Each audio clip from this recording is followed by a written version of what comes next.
Greetings, ladies and gentlemen. Once again, warm welcome to another refreshing episode of the Trading Lessons. Now, this episode is dedicated to either a beginner trader, an intermediate trader, or an advanced trader out there. So, if you are in a position whereby your analysis, your knowledge, your information, and your strategy is still not giving you the type of results you expect, then pay attention to what I'm going to be teaching you just in a second.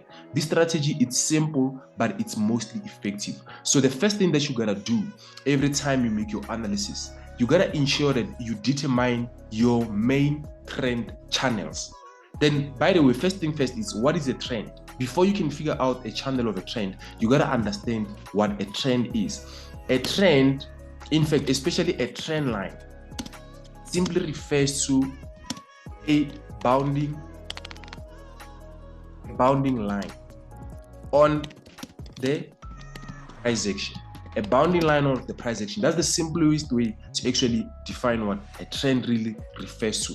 When we say a bounding line, is that if you figure out that the trend that you are on, let's say it's an uptrend, right?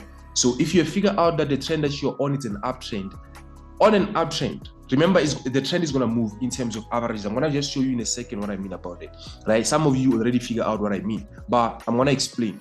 So let's say you go up, right?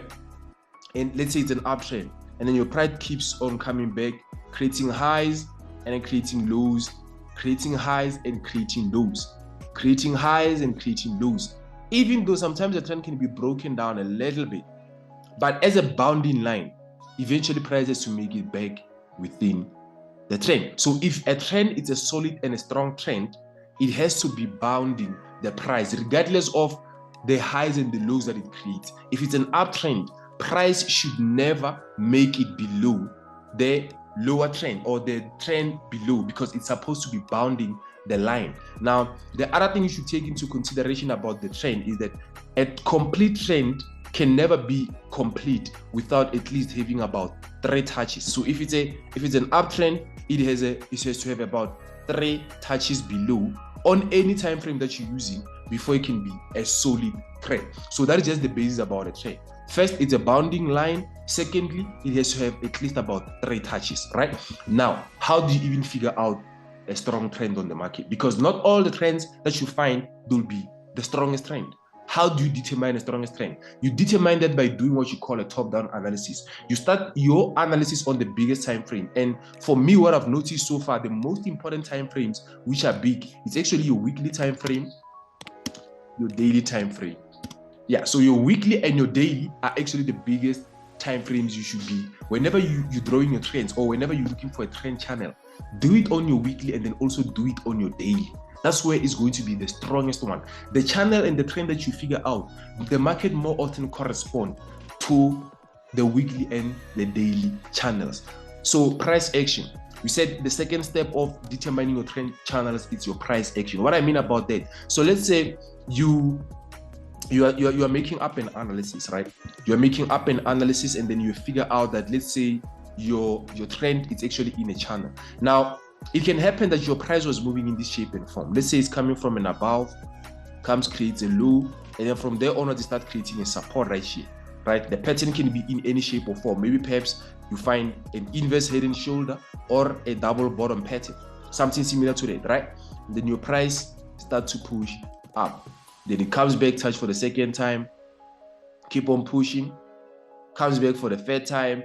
It can be in any shape and form. Remember, the market is not perfect. So every scenario, it presents multiple different scenarios that are highly dynamic.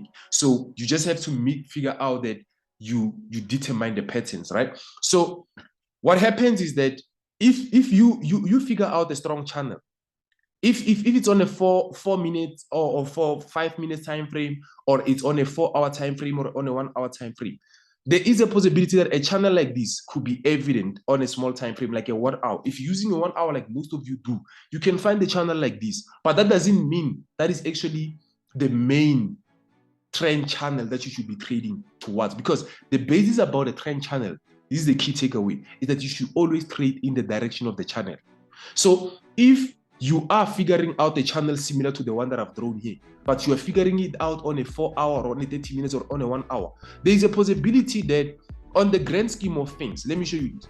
There's a possibility that the market might have been in this shape and form on the daily, right? So let's say on the daily it's looking like that, and then you have figured out your channel on the 1 hour, but on the daily you find that the market was actually in this shape and form.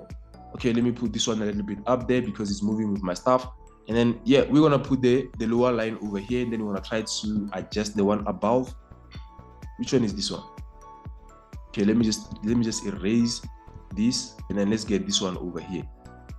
You get my point? So if you are using a small time frame, it's not going to be like a strong one, because now this structure that you see here highlighted can simply be this one in between. But on the grand scheme of things, the channel, it's a downward channel. So if you figure out your trend on the 1 hour to be in a channel like this, which is the same, it can be the case in multiple times. So that won't be the channel I would recommend you to trade in the direction of.